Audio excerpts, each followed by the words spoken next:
Hello friends, welcome to my channel Upcoming. Today I am going to read editorial A Caste Census is Not a Silver Bullet for Social Justice by Haris S. Wankhede sir. He is a assistant professor, Center for Political Studies, School of Social Sciences, Jawaharlal Nehru University, New Delhi. Census data have long been the backbone of public policy making in India, offering critical insights into sectors such as health, education, employment, and housing.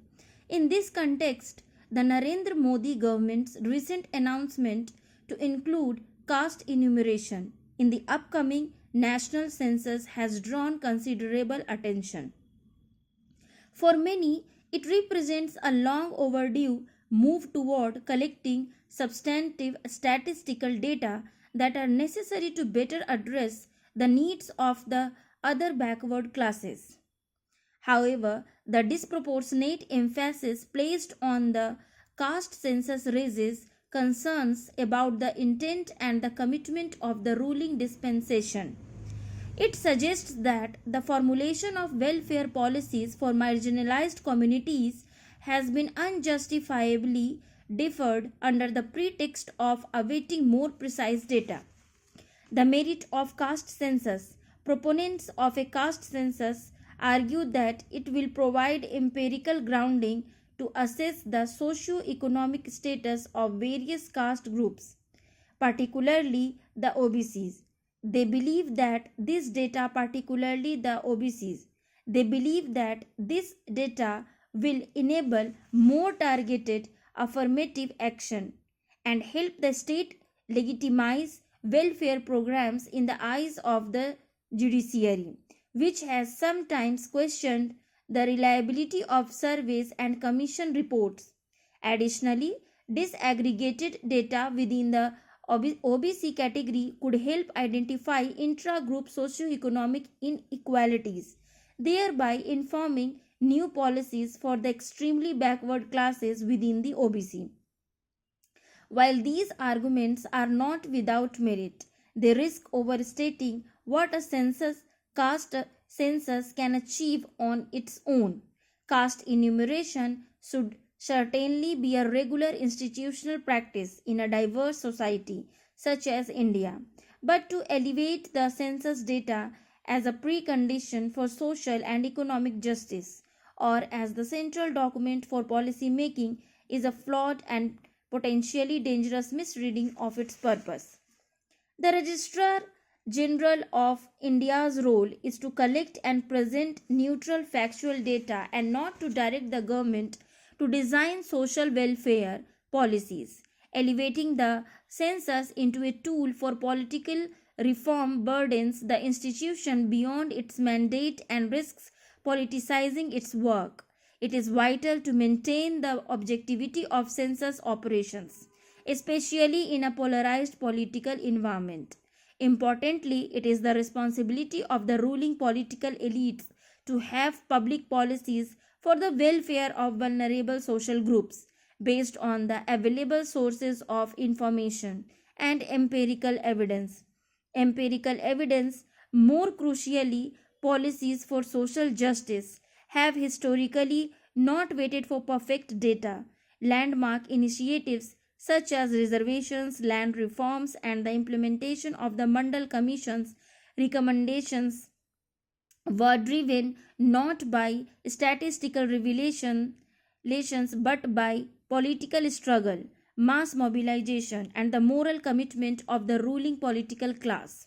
Public policy in India is often shaped more by electoral strategies, ideological inclinations, and public pressure than by spreadsheets or survey graphs. For example, the Modi government's decision to implement the reservation policy for the economically weaker sections was not based on any substantive statistical data or commission report. Instead, it only shows that the ruling dispensation has an authoritative power to execute such policy. Moreover, extensive data about caste-based inequality already exists.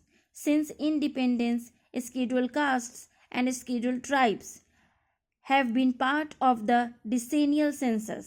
But census and complementary national surveys such as the National Sample Survey Organization Office National Family Health Survey continue to highlight their persistent educational, economic, and social disadvantages. The National Crime Records Bureau has documented a consistent rise in crimes against these communities, from sexual violence to atrocities under the SC/ST Prevention of Atrocities Act. Likewise, the Bihar Caste Survey and the earlier Socio-Economic and Caste Census, that is SECC, have laid bare the deep economic vulnerabilities and heterogeneity within the OBC category. These reports show that a vast majority of OBCs remain stuck in informal, insecure, low income employment with little to no social security or opportunity for mobility. Despite this abundance of data, the central government has yet to implement bold or transformative policy reforms. For OBCs in particular, there remains a conspicuous policy vacuum at the national level. Importantly, multiple academic researches and reports have demonstrated that in influential sectors of private economy, corporates, the IT industry and media houses, the representation of SCs, STs and OBCs is marginal. However, no substantial measures have been taken to increase their representation in such institutions of power and privileges. Also, they lack participation in state run institutions, especially in higher education, the judiciary, and the top bureaucracy. Social justice needs robust political will. Available empirical evidence using various surveys, reports, and research highlights a fundamental truth that data does not necessarily drive public policy.